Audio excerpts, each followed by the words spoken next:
Well, this is it. We are now coming around the corner on the Girardi criminal trial. The jury is in deliberations, and we should have an answer by the end of today. Britney Cartwright is ready to move on from Jax Taylor. She is ditching Jax's bar and ready to turn it into Brits. We're going to get into that. And then this shocking new info that came out this week from Mark Zuckerberg admitting to censoring people on Facebook and Instagram. Let's get into it.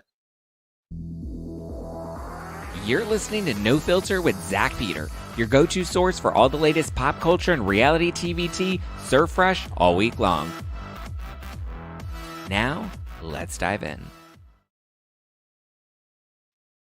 What's up, guys? How's it going? What's going on? I hope you guys are living your best life. I hope you guys are enjoying the start of your week. I hope you're ready for this Girardi trial to come to. I hope you guys are ready for this Girardi trial to come to an end.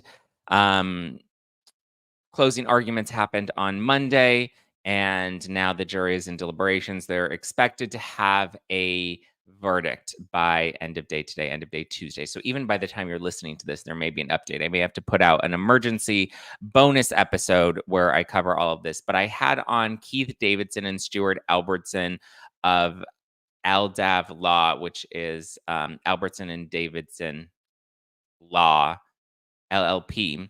They were on the podcast, or they were on YouTube, and they're on this episode. So if you're listening to us on the podcast, if you forward ahead, I do have both of them that broke down the closing arguments with me.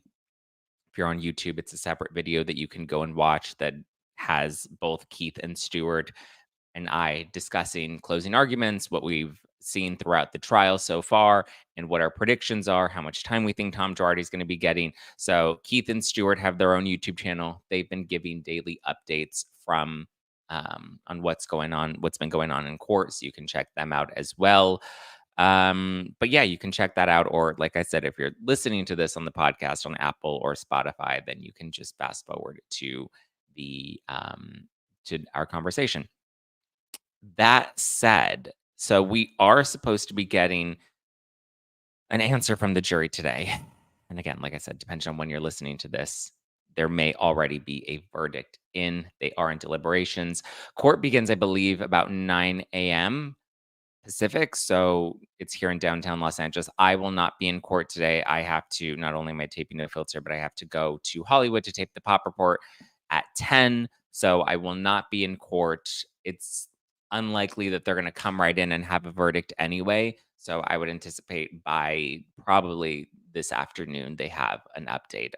Tuesday afternoon, they have an update where they will determine whether or not they believe Tom Girardi is innocent or guilty. Now, when it comes down to the charges of wire fraud, so I looked this up. So according to the law here in California, so in order to prove that someone is guilty of committing wire fraud, which is what Tom Girardi is being charged with. So over the course of 10 years, from 2010 to 2020, Tom Girardi has been accused of stealing $15 million in this fraud case, right? Or in these cases. There are 4 different cases that were presented in court. There was Judy Selberg. Her husband passed away in a boating accident. There was the Rui Gomez family, Joe and Kathy Rui Gomez. He was the victim. We saw him in The Housewife and The Hustler, part 1 and 2. Victim of a gas explosion, had severe burns all over his body. We saw Josie Hernandez. She goes by Josie, but her name is Josefina Hernandez. She was involved in a pelvic mesh lawsuit. She claims that she didn't get any of her settlement. I believe Selberg claims that there's still 1 million left of their settlement that they have yet to receive. The Rui Gomez family, as we found out in court, has been paid their settlement. And then the last case we heard was Erica Saldana. And Erica Saldana, her son became paraplegic. He was about a year old, became paraplegic after their family car was struck by a drunk driver. So they did not receive all of their settlement either. Sorry, the Selberg case, I believe it was I think their settlement, so I'm going off the top of my head, I believe it was for 500 thousand, and there was a portion of that that has yet to be paid out. So Saldana, Selberg, and Hernandez, all three claim that they have payments that have yet to be made. Now, in court, we did see both sides. We saw the prosecution argue that Tom Girardi was aware and complicit in this scheme. The defense said, well, no, it wasn't Tom Girardi. He wasn't really aware of what was going on. He may have been aware of some mismanagement of the funds, but he wasn't aware of what was going on. It was actually the CFO who was running the books. They showed that even though the 15 million that Tom has been accused of stealing from these clients was taken, they also showed through information that was presented by the IRS that Tom Girardi actually put $80 million of his own personal finances back into the firm. So even though he was taking money, he was putting the money back and then some. So we're gonna have to see what the jury decides. But now, and that's kind of a thing that's had people torn was, well, if he was putting money back into the firm, then does that mean he stole the money, right? Because if 15 million is what he's being accused of taking, but the records show that he actually, within that same time frame, put $80 million into, and I believe his defense was saying it was actually more than 100 million. But from what we saw through the IRS and through their investigation, it did appear that Tom Girardi put in at least 80 million into the Girardi Keys operating accounts and into the trust accounts. Now, regardless, and as I discussed with Keith and Stewart, you're never allowed to, you're never supposed to take that money out of a client trust account. You're never supposed to touch that money. Once it goes into the trust account, that money is for the clients. Tom Girardi was taking money out of that trust account. Now, he's being charged with wire fraud. So there are four key elements that need to be proven in order for somebody to be found guilty of wire fraud. Okay. And so we'll see the four different counts in these cases and whether or not Tom Girardi is found guilty or not guilty of those cases. It'll be interesting again because, like in the Rui Gomez case, they've gotten all of their settlement money. That's been paid out at this point. The other three, they still have outstanding balances of money that's due. So okay, so here are the four elements that need to be required for someone to be considered guilty of wire fraud.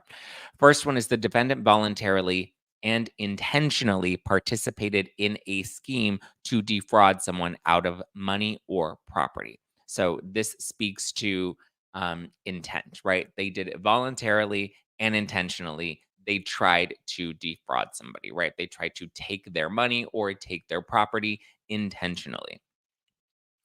Element two is the defendant did so with the intent to defraud. So they were intentionally trying to deceive these people, right? They were lying and trying to benefit and not being honest. There's the element of deception. So there's intent and then deception and intentional deception. Element three is it was reasonably foreseeable that interstate wire communications would be used, bank transfers, right? And then part four, interstate wire communications were actually used. So these are the four key elements that must be proven. Other elements can include using false pretenses, false statements, or material misrepresentation, or using wire, radio,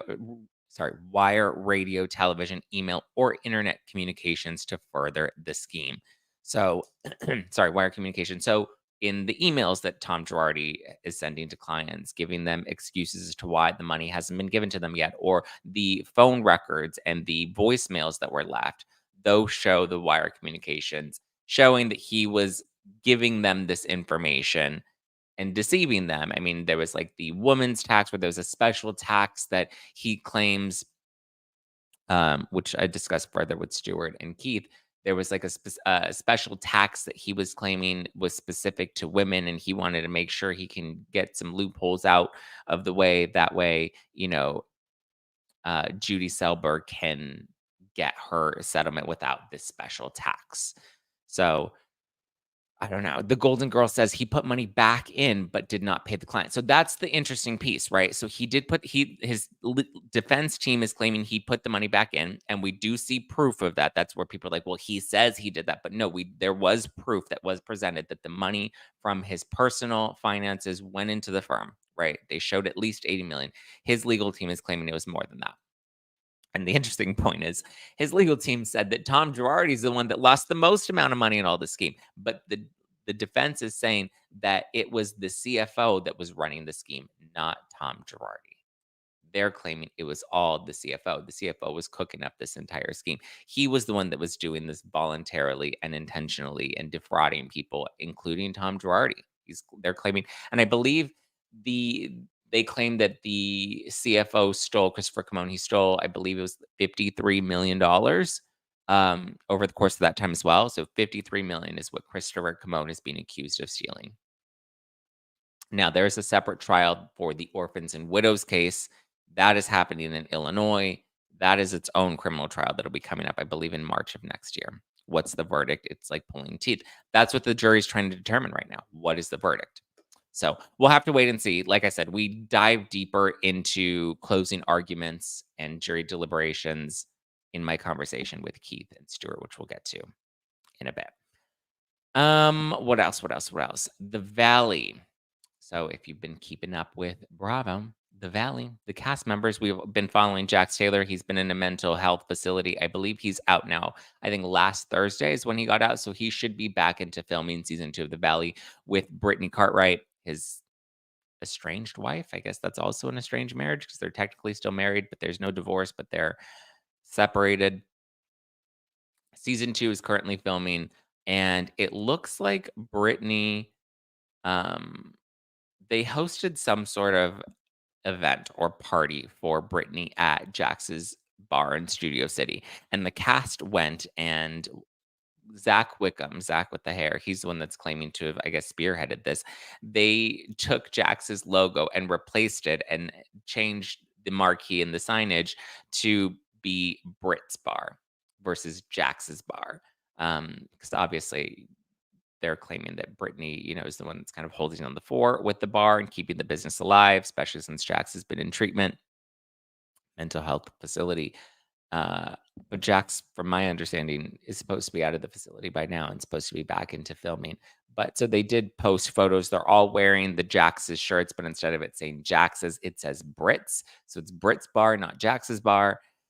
Some people were dogging Brittany for being like, why would you do that to your husband? He clearly has mental health issues. And then Zach Wickham came into the chat and he was like, actually, I'm the one that spearheaded this. We did this to support Brittany and to let her know that she has the support of her friends around her while she's going through this really difficult time where she's trying to navigate what to do with their son, Cruz, because Cruz is the priority. Meanwhile, Jax is obviously making things a little difficult. So that's what's going on in Vanderland. I've been watching clips of Teen Mom OG. Remember when we were covering the Amber Portwood stuff when her fiance went missing and then she was going around saying, we can't find him. He's missing. He's missing. He's missing. Then they found him like 900 miles away in another state because he was apparently running and hiding from her. And then they found out that he wasn't a missing person. He was just running from her and there were issues with his family. His family didn't want him to marry her. And ultimately, that investigation into where he was dismissed and he was no longer considered a missing person. And they called off their engagement following that. Well, now we're seeing this play out on Teen Mom OG, or at least the initial engagement, which is so wild because their relationship, Amber Portwood's, his name is also Gary, just like her baby daddy, Gary Shirley, who is the father of their daughter, Leah. And Amber also has another son that she had with one of the producers on Teen Mom. But so we're watching Macy and Caitlin go and visit Amber and, check in on her. And then while there, it's interesting because they are watching the proposal. Like this guy, Gary 2.0 is what people refer to him as. And I'm like, do we need to start rewatching Teen Mom and start covering it on the podcast? Because I'm here for that. But anyway, Gary 2.0 is now engaged in the wedding is the end of this year. What? Gary 2.0 is engaged to who? Wait, what? Amber Portwood engaged again? Oh, rumored engagement. Amber Portwood fiance Gary White ended engagement after his disappearance. And then as of Monday of this week, Teen Mom Amber Portwood reacts to ex Gary's rumored engagement. So anyway, before we get to this update, because we've been following Amber and Gary 2.0. We're seeing the actual engagement on the show, and Macy and Caitlyn kind of come. They're chilling on the couch, and the next thing you know, he like proposes to Amber right in front of them. They're like, "This is so weird. This is so awkward. We barely even met this dude. We're barely even getting a good look at his face. Like, and now we're witnessing the engagement." And they were just like, "That was weird. That was crazy." And they're like calling Caitlyn's husband Tyler. It was wild, wild, wild, wild. And then people are circulating old clips of Amber's original proposal from Gary Shirley, Gary 1.0. Also just wild. But I'm like, am I getting warped back into the Teen Mom world? Okay, so Us Weekly is saying, because it's being reported that Gary White is engaged to a new woman, and Amber sent well wishes to her ex by telling Us Weekly exclusively, "Congratulations." So there's a fan site on Instagram, Teen Mom Fans with the Z at the end, and they're claiming that Gary 2.0 proposed to a mystery woman just a couple months after he and Amber split, and he's moved on and already engaged and ready to get married to the next. And then a source exclusively tells Us Weekly Amber is still reeling from the whirlwind experience as long as Gary realizes that he will always be Amber's ex. Best of luck. What does that mean? Oof. Cray cray. Cray cray cray cray. Interessante. Okay. Well, that's our Teen Mom update. That's our Vanderpump update. There's nothing else wild's going on in Bravo land or reality TV land. All the pop culture stuff we'll break down on the Pop Report. Talked about the Girardi trial. That's the latest update we should have. So just stay tuned. Follow on Instagram, Just Plain Zach, or No Filter with Zach, or I guess No Filter with Zach. That's where you'll get an update as soon as the verdict's in. I'll be here to give you the tea. May even have to do a bonus podcast, an emergency podcast episode, breaking it down. Um, So here's an interesting story. I'm not sure if we're going to cover this on the Pop Report, because ultimately before we tape is when we pitch our stories, and then it's kind of like a collective decision what stories we end up deciding to cover on the Pop Report. But this is interesting. So this came out Monday afternoon, and there was this letter that was written to the House Judiciary Committee by Mark Zuckerberg, who's the founder of Facebook, now known as Meta. Meta owns Facebook, Threads, and Instagram. So it's interesting because so I know this isn't directly pop culture, reality TV, but I just found it interesting and also kind of just like, I don't know, this is called No Filter. So we talk about whatever topics I want to cover. I think this is pretty pop culture-y. We're all on Facebook, we're all on Instagram. But so he wrote this letter basically admitting that he worked with the Biden Harris administration to censor users on Facebook and Instagram. And to me, I was like, "Ooh, this is wild," which also kind of which like begs the question of like why.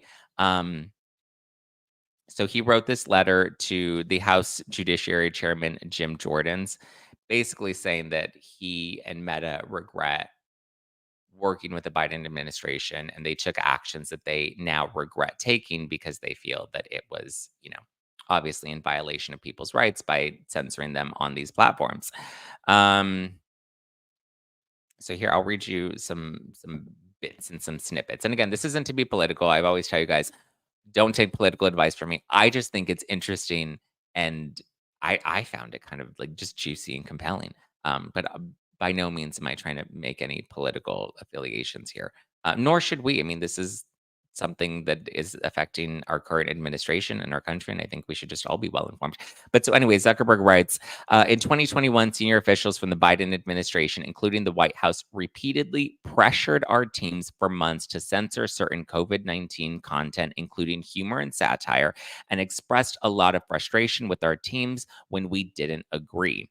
Ultimately, it was our decision whether or not to take the content down, and we own our decisions, including COVID-19 related changes we made to our enforcement in the wake of this pressure.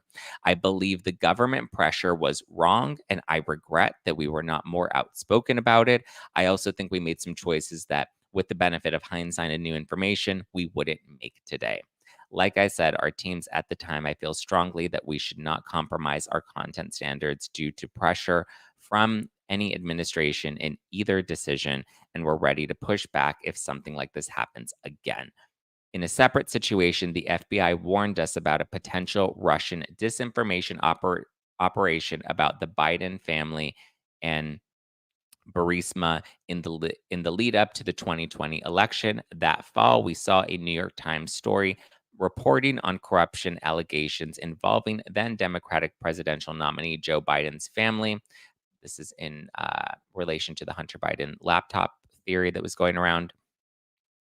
It's since been made clear that the reporting was not Russian disinformation. And in retrospect, we shouldn't have demoted the story. We changed our policies and processes to make sure this doesn't happen again. For instance, we will no longer temporarily demote things in the US while waiting for fact checkers. Um, Apart from content moderation, I want to address the contributions I made during the last presidential cycle to support electoral infrastructure. The idea here was to make sure local election jurisdictions across the country had the resources they needed to help people vote safely during a global pandemic. I made these contributions through the Chan Zuckerberg initiative. They were designed to be nonpartisan, spread across urban, rural, and suburban companies. Still, despite the analysis I've been showing otherwise, I know that some people believe this work benefited one party over the other. My goal is to be neutral and not play a role one way or the other, or to even appear to be playing a role. So I don't plan on making similar contributions to this cycle. So why this is all coming out now, why Zuckerberg is, taking this stance now, why he wrote this letter, TBD. But wild, wild, wild, wild. Wonder why he felt the need to shout. That's kind of what I'm talking about. He's censored for political folks. That's the biggest issue, though, to me, as somebody that uses social media, as somebody like, listen, I have platforms on each of, or I have, a community, a network, whatever, on each of these different platforms that, like, we need to be able to trust that there's honesty and integrity and transparency, regardless of the political affiliation. Because I posted this to my Instagram story, and somebody like got really upset with me and started like, talking like rambling off about Trump. And I'm like, this has nothing to do with Trump. I'm not defending Trump. I'm not saying any of that, but I am saying like this is concerning. And then the argument became, well, he was trying to protect misinformation from getting out there during a time when there was a lot of misinformation that was going around. And I was like, well, is that like misinformation, like morality is a subjective term, and there were many things in that time period that were considered misinformation that have since been proven to not be misinformation. And then the arguments like, well, but we didn't know better then. But I think the fact that there was an argument of misinformation at that time shows that we did know better then, right? Because there were people that were vocalizing things, and we should always have a right to express things and to have open dialogues and debates about topics that may be tough, you know? So I think that it's great that he's being transparent now. I'm curious as to why. I don't think that he suddenly has a moral compass that has pushed him to be more honest, but I don't know. We'll have to wait and see, but it is interesting, especially given we have an election coming up. Um, we're gonna have to see how this all shakes out, but, I don't think the government should ever put pressure on any media company or agency or individuals to push one narrative or another, He's probably going to be getting an invitation to speak to Congress, possibly. Possible. JC says, "Censor the truth, and I'm always getting put in Facebook jail." And here he is admitting he's a hypocrite. At least he fessed up. That's the important part. That for me is at least he's acknowledging this. This information is now coming out. My concern, though, is that we have, you know, people in our government that are even pressuring this.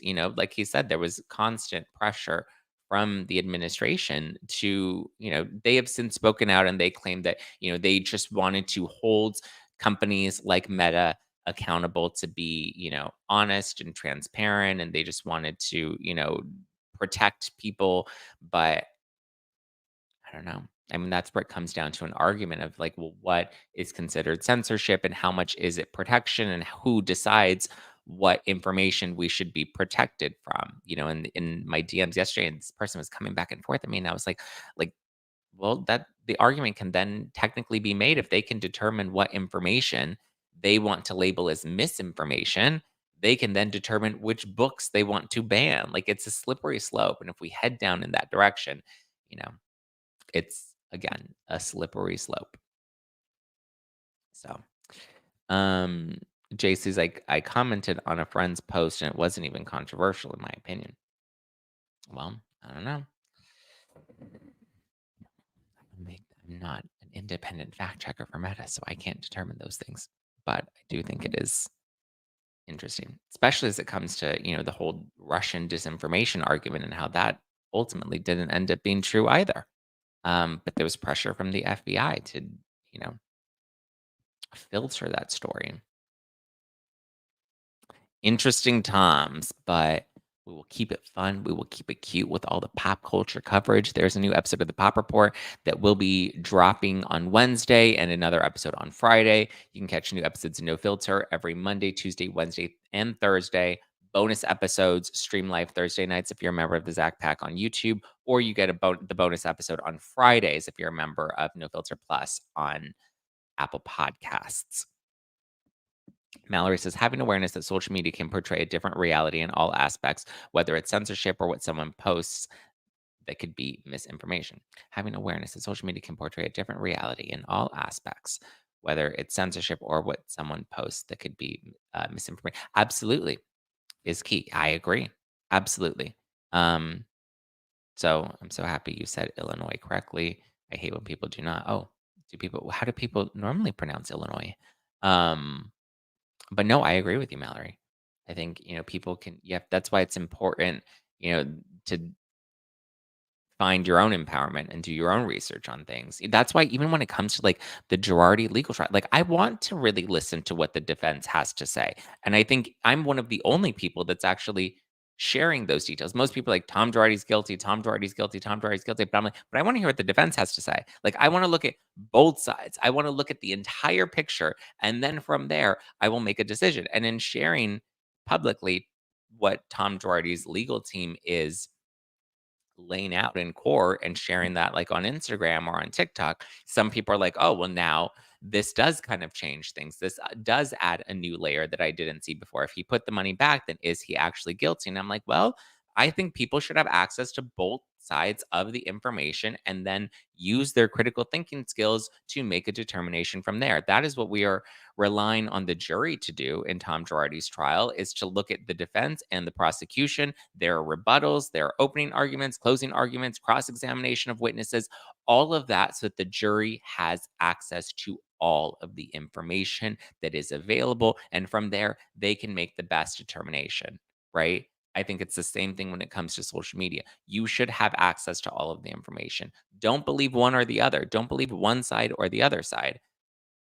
Get your information, look at both sides of the coin, and, from there, make your decision, you know? That's really what it comes down to. Sarah says, "Love how passionate you are about the Tom trial." It's fun for me. I'm, like, geeking out, learning about all of this stuff, learning about the different charges, learning about, how the court system works, learning about or just learning about, what each side is arguing. I think Tom Girardi is guilty. I think he's going to be found guilty. But I was also quite impressed with some of the arguments that were made from the defense team. So, you know, we need commercials on how to apply critical thinking skills for the general population. Yeah, I think we do. I think we do. Um, Faux show. Okay. That said, I love you guys. I appreciate you guys. If you're listening to this on the podcast, we're going to cut on over to my chat with Keith and Stuart. You can check them out on YouTube. If you guys have not tuned into that on YouTube, you can go and check that video out right now under the latest news tab on the YouTube channel, youtube.com/justplainzack. All right, guys, I love ya. I appreciate ya. I will talk to you later.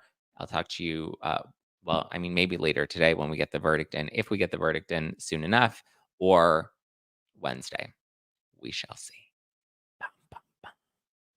Zach is my go-to legal reporter on this case. Well, I'm not a reporter. I'm a commentator, but I do like to report things that I find interesting. Danny says it's fun for you because you've become a semi-expert on the topic. You're a great source to go to. I mean, listen, I've been following this for a really long time, and that's why. Oh, actually, I have one more thing I want to talk about.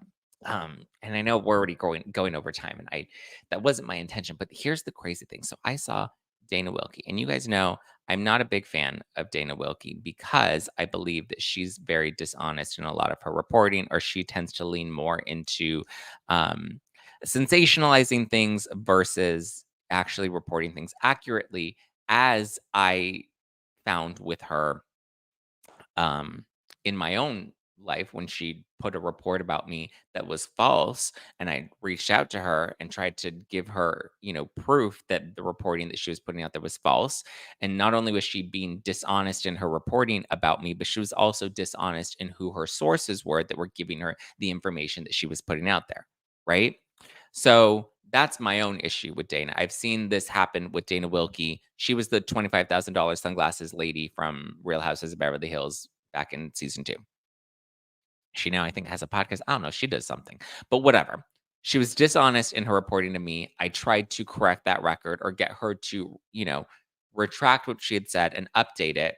And she would not. She did not believe me. And I was like, how do you not believe the story that you're putting out there is a story about me? I think my saying things are a little more accurate than who you claim your sources are, which again, she was dishonest about who her sources were because she claimed that her source was a Bravo lab that witnessed what had happened that day, right? There's only one Bravo lab that could have potentially been in the room during this incident.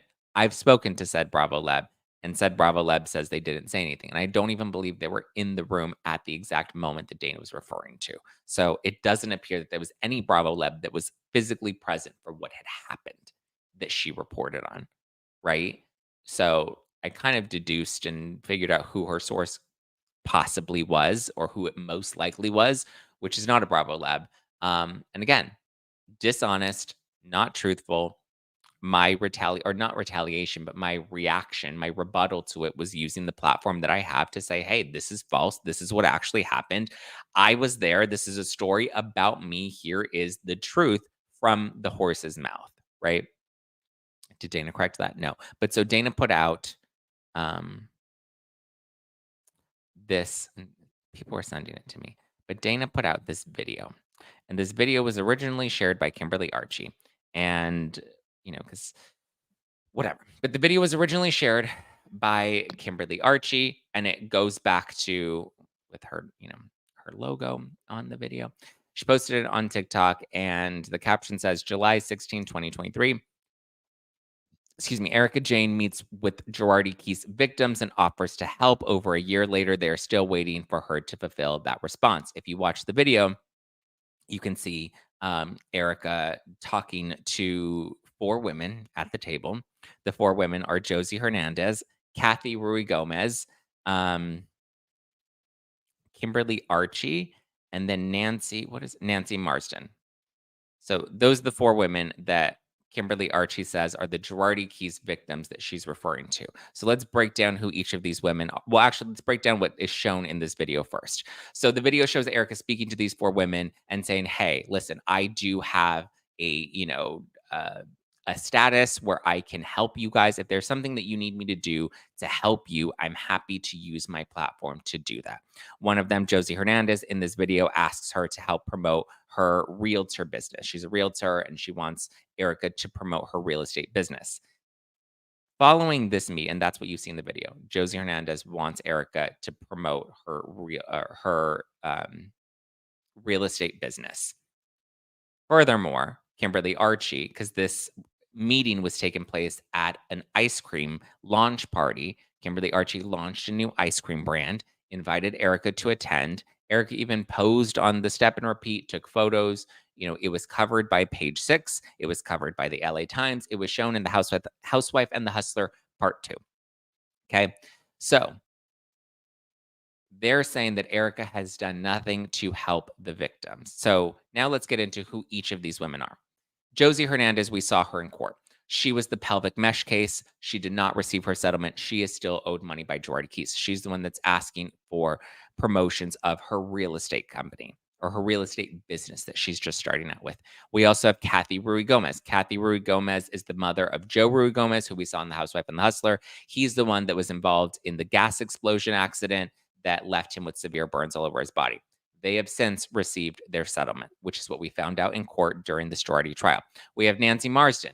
Nancy Marsden was also a former client, or her husband was a former client of Girardi Keys. Nancy's husband did receive his settlement, and their case was suing their daughter over a lottery ticket.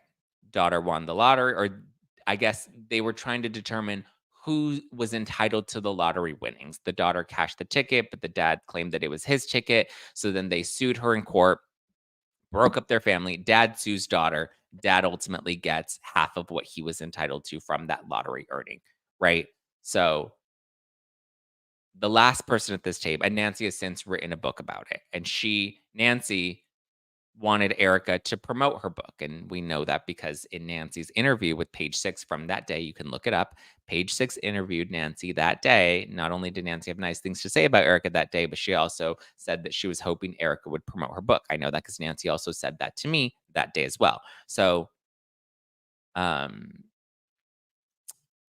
last person at this table is Kimberly Archie. Now, who is Kimberly Archie? She's been very vocal about this Girardi case. And listen, Kimberly Archie is a very smart woman. This was held at her ice cream launch party. Okay. She used to work for Girardi Keys. She was, I don't remember if she was, I believe she was contracted. I don't believe she was an actual employee, but she did work there. She worked at Girardi Keys, arguably also benefited from Girardi Keys. I have yet to see any money that she has given over to the trustee to help pay back the victims, right? So these are the four women at the table: Kathy Rui Gomez, Kimberly Archie, Nancy Marsden, and Josie Hernandez. The asks of Erica: Josie Hernandez asked her to promote her real estate business. Nancy Marsden asked her to promote her book. And Kimberly Archie asked her to promote her ice cream brand. So that is where they are claiming they asked for Erica's help. And those were the asks that they made of Erica. They wanted social media promotions for their business. In my mind, I'm like, well, how does that help the victims? How does that help? Like, what does that accomplish? Right. I understand Josie Hernandez needed that money, still needs that money, is entitled to that money. I will defend that until the end of time, right? She is entitled to the money that she is owed. Whether or not she'll get that money anytime soon, that comes down to the trustee as they liquidate Tom's assets and will determine what she's entitled to when that time comes.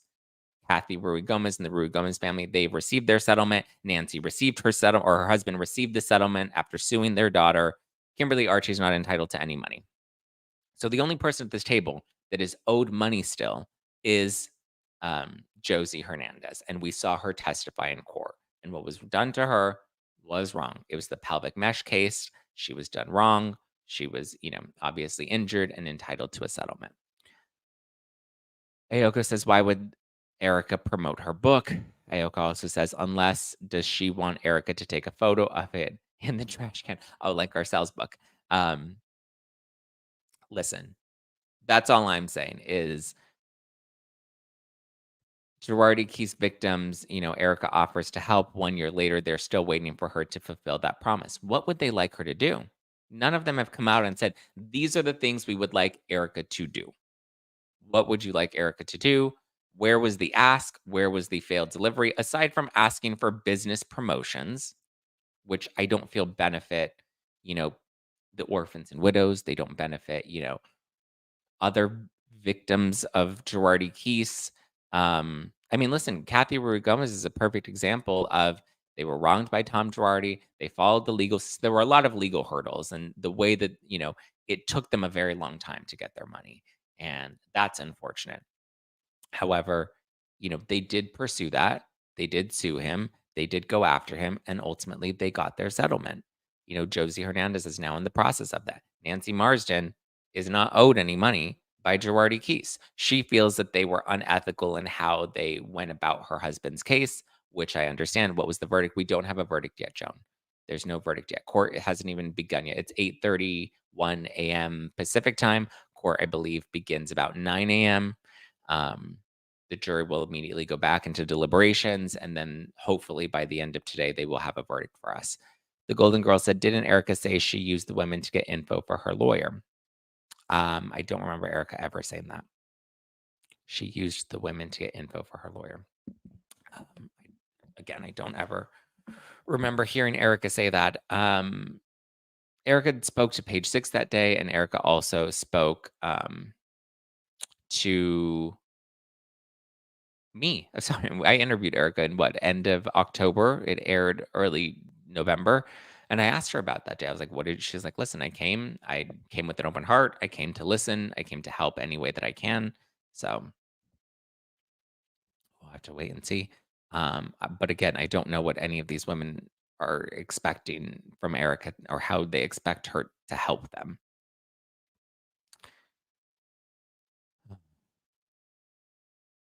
So there you go. There you go. There you go. There you go. There you go. There you go. There you go. But yeah, I saw that, and Dana, loves to fan the flames, loves to come up in there and get things all crazy. Oh, Kimberly, Archie, and Nancy Marsden. Ooh, they're responding to me. Because I commented on Dana Wilkey's. Now we're really going over time, but I commented on Dana Wilkey's video, or her resharing of Kimberly Archie's video of Erica. And I said they all asked her to promote their businesses. How is promoting their books or ice cream brands serving justice for the victims? And only one of them was owed settlement money from Girardi Keese. Another worked for Tom, and two others received their settlements. I also said to clarify, what Tom did was terrible, but he's now facing the court system for his crimes. But separately, how is them asking Erica for social media promotions serving justice? Kimberly Archie then went into the comments, as did Nancy Marsden. Kimberly Archie said, all three are still owed money to this day. Well, in court, we learned that the Rui Gomez family, they received their settlement. Nancy Marsden's husband also received her settlement. From what we learned in court, Josie Hernandez is the one that is still owed money. I'll actually tell you how much. I think it was 130 something was her settlement. I have it in my notes here somewhere. And again, if you don't trust my reporting, don't go based off of what I say, but you can go and fact check that with law.com and the LA Times and their reports of what has been going on in trial. Because again, I am not a reporter. And there you go.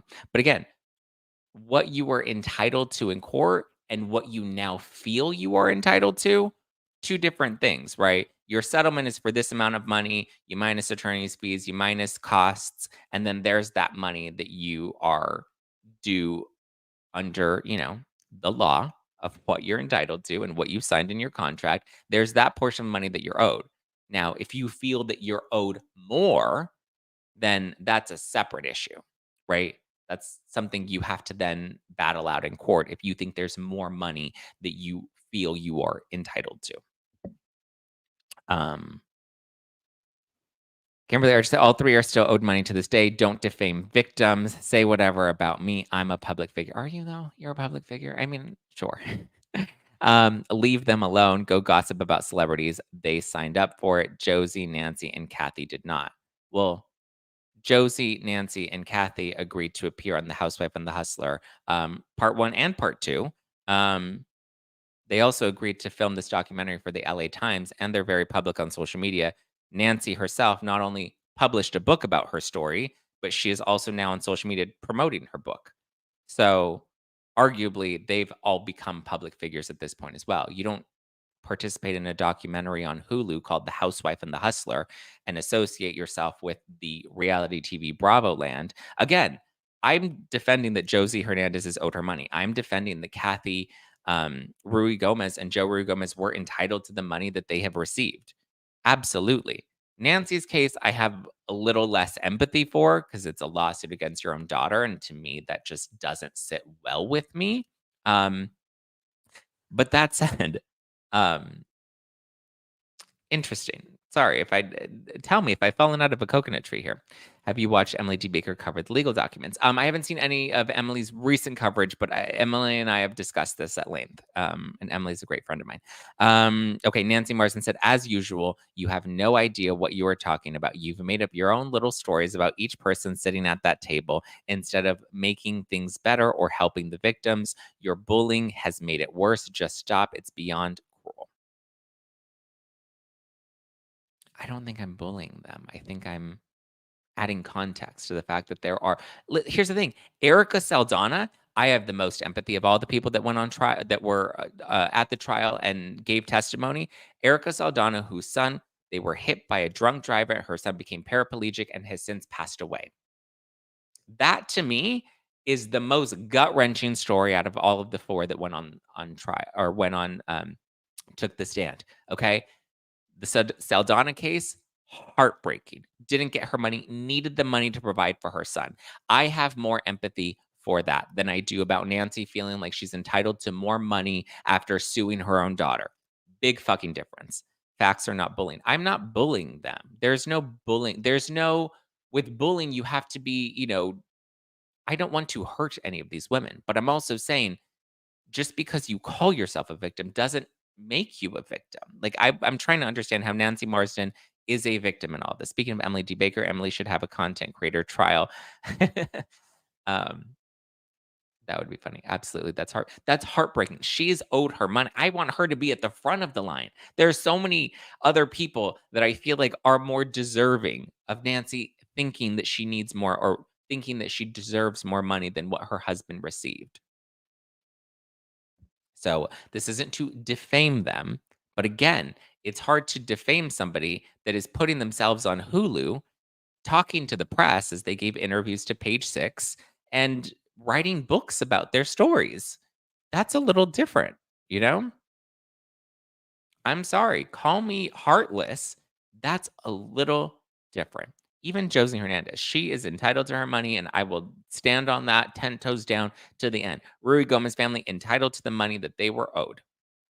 10 toes down, stand on that. Lizette said they're mad that you don't have tunnel vision on their behalf. I'm not going to have tunnel vision when I see this video and I see they were also making TikTok videos, like making light of the situation. Um, and again, they want to hold Erica to a standard that I don't even see them publicly holding Christopher Camone to. You know, even that Housewife and the Hustler Part Two doc. Tell me how many times you heard the name Christopher Camone.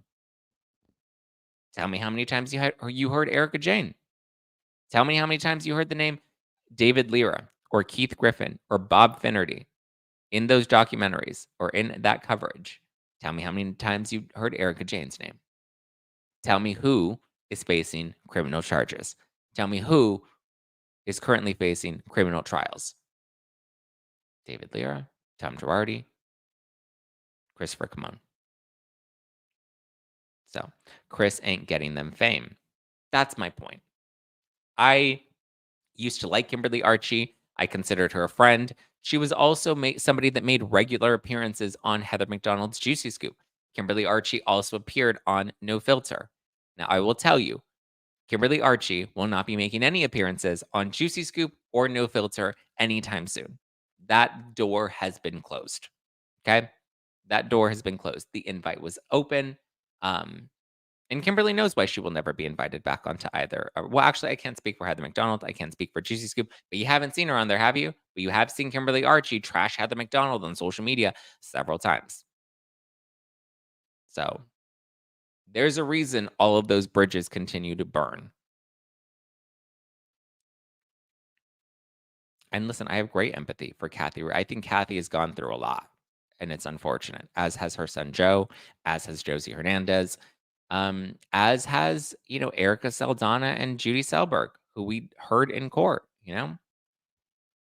I don't have much empathy for Nancy Marsden. She continues to insert herself into this and continues to be, a keyboard warrior commenting in, it's fine. Call me a gossip. That's cool.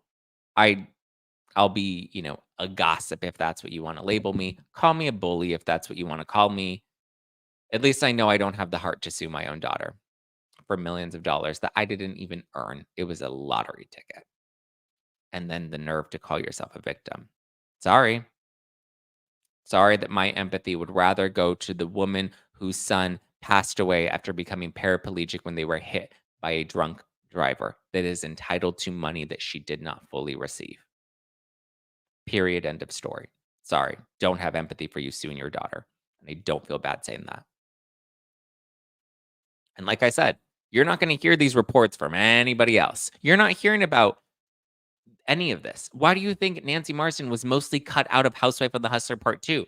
You didn't see her interviews. You didn't really see much of her in that. You saw her kind of around, but you didn't see much of her in that. There's a reason I interviewed Nancy and never aired the interview. It was not to protect anybody, because if it was to protect Erica, hello, if there was anything there against Erica, there would have been criminal charges filed against Erica. If you have an issue, take it up with the state bar. If you have an issue, take it up with the trustee. If you have an issue, hold the men that worked at this firm and were running this scheme accountable. So, like I said, you can follow coverage from many other people. They're not going to give you these details. Sorry that I give you the unpleasant truth. Sorry that I'm going to give you the pretty mess of the truth that people don't want out there. Nancy Marston doesn't want you to know that she sued her daughter unless you're buying her book and talking about how heartbreaking it was. It's heartbreaking that you made a conscious decision to sue your daughter over money neither of you earned. I'm not saying that the daughter is innocent in this either. She wanted to keep the money. Um, but, in Nancy's family, money is thicker than blood. There you go. This is sounding like the Murdoch trial. Which parts? But just because somebody says that they're entitled to money or they want more money or they feel they deserve more money doesn't actually make it true. All right, we are way over time now, and I have to run to the studio to tape the prop report. But thank you guys. I love you. I appreciate you. I doubt Nancy's daughter is speaking to her. No, the daughter's not speaking to her. And I believe the judge in her case even said that this was such a heartbreaking case because this case literally tore up a family. And I believe Nancy's now working on a second book, exploiting her husband's addiction issues. So her husband has since passed away, by the way, which may he rest in peace. But now we're going to write a book about his addiction issues. There you go. Tells you everything you need to know. All right. If you're listening to this on the podcast now, I'm gonna cut to the Keith and Stuart chat. Sorry, I went on a bit of a tangent, but thank you guys. I appreciate you. Stay tuned. We should hopefully have a verdict by end of day today. So we're all on jury standby. Thank you guys. I love you. I appreciate you. Talk to you tomorrow or talk to you later when the verdict's in. So give me a follow at Just Plain Zach or No Filter with Zach. Bye guys.